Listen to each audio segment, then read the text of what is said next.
Praise the Lord. दोस्तों, आज शाम में मैं आपको एक गवाही से उत्साहित करना चाहूंगा। एक बहन ने बताया कि उनकी कमर में बहुत ज्यादा दर्द रहा करता था, हमेशा वो दर्द बना रहता था। फिर उन्होंने हमारे साथ प्रार्थना करना शुरू किया और अब उस बहन ने बताया कि वो बिल्कुल भली चंगी और स्वस्थ हो गई हैं। मेरे प्रिय, जिस प्रकार से प्रभु यीशु मसीह ने इस बहन के जीवन में किया, उसी प्रकार से प्रभु आपके जीवन में भी करेंगे। आप भी रोज सुबह शाम की प्रार्थनाओं में शामिल होइए, प्रभु आपको बहुतायत से आशीषित करेंगे। और यदि आपके पास भी कोई गवाही है तो आप अपनी गवाही को हमें जरूर से भेजें व्हाट्सएप में और टेलीग्राम में, ताकि हम उन गवाहियों को लोगों को सुनाकर उत्साहित कर सकें और लोग आशीषित हो सकें। आइए हम परमेश्वर के वचन की ओर देखते हैं। और आज मैं आपसे बात करना चाहता हूं कि हम कब तक प्रार्थना करें। बहुत सारे भाई बहन कहते हैं कि मैंने 1 साल प्रार्थना किया, मैंने 2 महीने प्रार्थना किया, मैंने 2 साल प्रार्थना किया, और वो कहते हैं कि हम कब तक और प्रार्थना करें। तो मेरे प्रिय, आज मैं आपसे कहना चाहूंगा कि कब तक हमें प्रार्थना करना चाहिए। प्रभु यीशु मसीह ने अपने चेलों को सिखाया। लूका रचित सुसमाचार उसका 18 अध्याय पहले पद में कुछ इस प्रकार से बताया। फिर उसने इसके विषय में कि नित्य प्रार्थना करना और हियाव न छोड़ना चाहिए, उसने यह दृष्टांत कहा। दोस्तों, यहाँ पर वचन कहता है कि प्रभु यीशु मसीह ने अपने चेलों को नित्य प्रार्थना करना और हियाव न छोड़ना चाहिए, इस बात को सिखाया कि हमें हमेशा प्रार्थना करते रहना चाहिए और हियाव नहीं छोड़ना है। अब सवाल ये उठता है कि कब तक हम प्रार्थना करें, नित्य मतलब कब तक। तो यहाँ पर प्रभु यीशु मसीह ने एक दृष्टांत सुनाया। एक नगर में एक न्यायी था जो कि न परमेश्वर से डरता था और न किसी मनुष्य से डरता था। और उसी नगर में एक विधवा थी, जो विधवा उसके पास बार बार आकर यह कहती थी कि मेरा न्याय चुका और मुझे मुद्दई से बचा। वो बार बार उसके पास आकर ये कहती थी और उस न्यायी ने उसका कहना कभी भी नहीं माना, क्योंकि वो किसी से भी नहीं डरता था। परंतु एक दिन उसने सोचा कि हालांकि मैं परमेश्वर से भी नहीं डरता हूं और किसी मनुष्य से भी नहीं डरता हूं, फिर भी ये विधवा रोज आकर मुझे परेशान करती है, मुझे तंग करती है। कहीं ऐसा ना हो कि ये मेरे नाक में दम कर दे, इसलिए मैं इसका न्याय चुकाऊंगा। और वो इस बात के लिए एग्री हो गया, उसका न्याय चुकाने के लिए, क्योंकि वो विधवा उसके पास बार बार उसी विषय को लेकर आती रही, तब तक आती रही जब तक उस न्यायी ने उसका न्याय न चुकाया। यानी कि वो तब तक प्रार्थना करती रही, तब तक निवेदन करती रही, जब तक कि निवेदन को सुनने वाले ने उसका निवेदन न सुन लिया, जब तक कि उसकी परेशानी का निवारण न हो गया। वो तब तक उसके पास जाती रही, तब तक उससे कहती रही। मेरे प्रिय, प्रभु यीशु मसीह हमें यहां पर यही सिखाना चाहती हैं कि हम नित्य प्रार्थना करते रहें जब तक कि हमें उस प्रार्थना का उत्तर न मिल जाए। जब तक हम उस समस्या से छुटकारा न पालें, तब तक हम उस विषय के लिए प्रार्थना करते रहें। इसलिए प्रभु कहते हैं कि नित्य प्रार्थना करते रहो। हाँ मेरे प्रिय, और हियाव न छोड़ना। ये न कहना कि मैंने बहुत समय प्रार्थना कर दिया, कुछ भी नहीं हो रहा है, अब मैं प्रार्थना नहीं करूंगा या फिर प्रार्थना नहीं करूंगी। ऐसा नहीं सोचना है। हमें लगातार प्रार्थना करते रहना है जब तक कि हमें हमारी प्रार्थना का उत्तर न मिल जाए। प्रभु का धन्यवाद करते रहना है जब तक कि हमें हमारी प्रार्थना का उत्तर न मिल जाए। प्रभु के पीछे और भरोसे में लगे रहना है, विश्वास में बने रहना है जब तक कि हमें वो प्राप्त न हो जाए जो कुछ हम प्रभु से मांग रहे हैं। इसलिए कभी भी हियाव नहीं छोड़ना है, प्रार्थना में लगे रहना है। तो अब मैं आशा करता हूं कि आप समझ गए होंगे, एक दिन नहीं, 1 महीना नहीं, 1 साल नहीं, बल्कि लगातार प्रार्थना करते ही रहना है। जब तक हम इस धरती पर हैं, तब तक हम प्रभु से, अपने पिता से प्रार्थना करते रहें, उससे बातों को मांगते रहें, हर एक बात के लिए उससे प्रार्थना करें। इसलिए मेरे प्रियो, आप कभी भी प्रार्थना में निराश न होएं,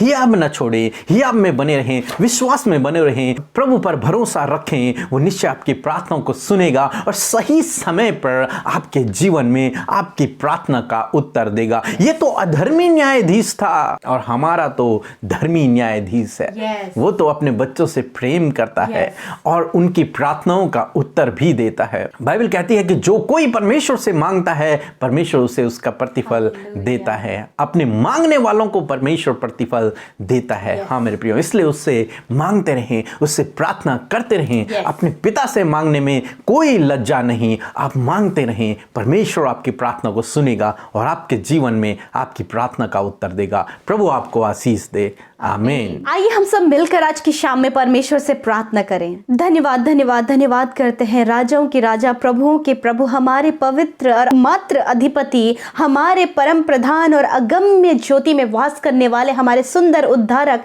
हम आपकी तारीफ, आपकी बड़ाई और प्रशंसा करते हैं प्रभु। हम सब आपके सामने प्रभु स्तुति का गीत लेकर आते हैं प्रभु, आपके तारीफों के शब्द लेकर आते हैं लॉर्ड फादर। ओ हमारे पवित्र राजा, ओ हमारे महामहिम, हम आपका धन्यवाद करते हैं। हम धन्यवाद करते हैं परमेश्वर कि सच में प्रभु तू हमारी ओर दृष्टि करने वाला, हमसे प्रेम करने वाला प्रभु है। हम आपका धन्यवाद करते हैं। तू सच में प्रभु जी महान है, तू हृदय में दीन है प्रभु। हम आपका धन्यवाद कर, दया से भरा हुआ तेरा हृदय है प्रभु। धन्यवाद, प्रेम से भरा हुआ, आगापे प्रेम करने वाला, जिस प्रेम की कोई सीमा नहीं। हाँ प्रभु, ऐसा प्रेम करने वाले आप है प्रभु। धन्यवाद सच में मेरे परमेश्वर प्रभु जी, आप हमारे बनाने वाले, हमारे रचने वाले, हमें छुड़ाने वाले, हमारे सहायक है यीशु। हम आपका धन्यवाद करते हैं पिता। आज की शाम में परमेश्वर हम आपकी उपस्थिति में आते हैं पिता। अपनी उपस्थिति से हम सबको भर दीजिए प्रभु, अपनी पवित्र आत्मा से हम सबको भर दीजिए प्रभु।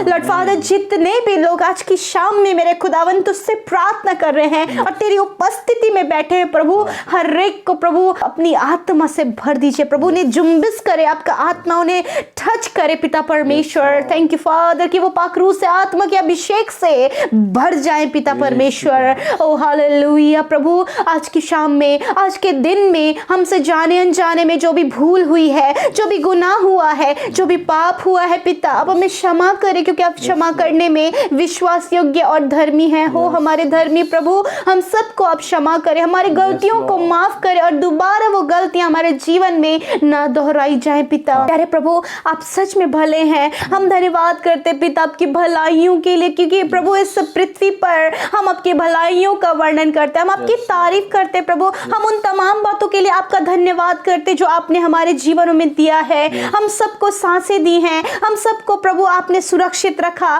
दुर्घटनाओं से, खतरे मुसीबतों से आपने बचाया। हम सब पिता परमेश्वर चंगे हैं प्रभु, हम तेरा धन्यवाद करते हैं। हमारे लिए उपाय किया प्रभु, हमारी जरूरतों को पूरा किया प्रभु, हम धन्यवाद करते हैं। और प्रभु जी तू सदा के लिए हमारे साथ में है प्रभु, इस बात के लिए धन्यवाद करते हैं। हमारे पापों से हमारा उद्धार करने के लिए धन्यवाद करते हैं प्रभु। क्रूस पर हमारे लिए तू बलिदान हुआ, हम तेरा धन्यवाद करते हैं। मुर्दों में से हमारे लिए जी उठा प्रभु, में जीवन देने के लिए हम तेरा धन्यवाद करते हैं। लॉर्ड फादर, आज की शाम में मैं प्रार्थना करती हूँ प्रभु कि सच में प्रभु जिस प्रकार प्रभु जी हमने सीखा परमेश्वर प्रभु कि हमें नित्य तुझसे प्रार्थना करना है, हमें नित्य प्रार्थना में लगे रहना है, क्योंकि तेरा वचन कहता है कि तुम नित्य प्रार्थना में लगे रहो ताकि तुम परीक्षाओं में ना पड़ो। हालेलुया मेरे प्रभु जी, होने दे प्रभु अपने बेटे बेटियों को ऐसी सामर्थ्य दे, पवित्र आत्मा की गाइडेंस दे कि ये नित्य प्रार्थना में लगे रहे और ये जो कुछ भी आपसे मांग रहे आज की शाम में खुदावन, कई समय से, कई सालों से जो प्रार्थना कर रहे प्रभु, होने दे प्रभु। धन्यवाद कि आज अपनी आत्मा के भोजन के द्वारा, अपने वचन के द्वारा आज आपने इनके सवालों का जवाब दिया प्रभु। होने दे प्रभु कि ये लगे रहे, ये मांगने पे लगे रहे, क्योंकि तेरा वचन कहता है मांगो तो तुम्हें दिया जाएगा, तुम्हारा पिता तुम्हारे प्रतिफल को देगा। हालेलुया ओ मेरे प्रभु, सच में प्रभु इस समय मेरे प्रभु जो भाई बहन मांग रहे हैं प्रभु जी, होने दे पिता कि इनके मांगने के अनुसार आप इनके जीवन में दे प्रभु जी। अपने लिए अच्छे स्वास्थ्य को मांग रहे हैं तो आप इन्हें अच्छा स्वास्थ्य दीजिए। जो बहनें अपने लिए संतान को मांग रही हैं, नित्य तुझसे प्रार्थना कर रही हैं, लॉर्ड फादर आप उनके गर्भ को आशीषित करें मेरे खुदावन, उनकी खोख खुल जाए और वो कंसीव करे पिता। लॉर्ड फादर प्रभु जो भाई जो बहन प्रभु जी जिनकी उम्र गुजर गई है प्रभु, परंतु पिता उन्होंने आशा रखी है कि तू उन्हें अच्छा जीवन साथी देगा। हाँ मेरे प्रभु, आपके वचन के अनुसार प्रभु जी कि वो नित्य प्रार्थना में लगे, आप उनके प्रार्थना का उत्तर दें, क्योंकि प्रतिफल देने वाले, उत्तर देने वाले मेरे यीशु आप हैं। मेरे प्रभु जो अपने जॉब के लिए काफी समय से, अपने लाइफ को सेटल होने के लिए, अपने रिश्ते को अच्छा होने के लिए, पारिवारिक संबंध अच्छे होने के लिए प्रार्थना करें लॉर्ड फादर, आप उनके जीवन में कार्य करें। जो अपने लोगों के लिए प्रभु उनके बदलने के लिए आपसे प्रार्थना कर रहे हैं, आप उनके जीवनों को बदलें प्रभु, इनके लाइफ में इन्हें आगे बढ़ाएं प्रभु, बीती हुई यादों को भूलने में आप इनकी सहायता करें प्रभु, और इनके जीवन में आप आशीष दें मेरे प्रभु। धन्यवाद करते करते प्रभु, इनके बिजनेस पर, इनके कारोबार पर, इनके हाथ के कामों पर आप आशीष दे मेरे प्रभु जी। और प्रार्थना करते जो बीमार है प्रभु, जो अपनी बीमारियों के लिए कई समय से प्रार्थना कर रहे हैं, जो कई समय से बिस्तरों में पड़े हैं, कई समय से प्रभु अपनी मानसिक संतुलन जिन्होंने खो दिया है प्रभु, जब तेरे बेटे बेटियां उन लोगों के लिए प्रार्थना कर रहे हैं, अपने लिए प्रार्थना कर रहे हैं, अपने स्वास्थ्य के लिए प्रार्थना कर रहे हैं, खुदावन यीशु के नाम से वो चंगाई प्रभु इनके जीवनों में आए, क्योंकि तेरा वचन कहता है विश्वास की प्रार्थना के द्वारा, हाँ मेरे प्रभु, विश्वास की प्रार्थना के द्वारा रोगी बच जाएगा। थैंक यू फादर, और तू उसे उठाकर खड़ा करेगा इसी समय। विश्वास की प्रार्थना के द्वारा प्रभु रोगी जितने भी हैं वो चंगे हो जाएं, वो चलने फिरने लगे, वो प्रभु खड़े होकर तेरी महिमा करने लगे, बीमारियां उनके शरीर से नष्ट हो जाएं, चंगाई उनके शरीर में बहने लगे यीशु के नाम से। थैंक यू फादर, प्रभु शरीर के अंग जिन्होंने काम करना बंद कर दिया वो काम करने लगे यीशु के नाम से। थैंक यू फादर, धन्यवाद पिता। आज की शाम में सबको सुकून भरी नींद दे प्रभु, सब अपने निश्चिंत होकर बिछौने में सोने पाए प्रभु, पूरे सपने दूर हो जाए, नेगेटिव विचार दूर हो जाए, दुष्ट की योजनाएं दूर हो जाए, और प्रभु अपने दर्शनों के द्वारा अपने बेटे बेटियों से बातचीत करे प्रभु। धन्यवाद पिता हमारी प्रार्थना को सुनने के लिए। सब कुछ आपके हाथों में देते हुए प्रार्थना यीशु मसीह के नाम से मांग लेते हैं, सुने और ग्रहण करें। आमीन, आमीन और आमीन।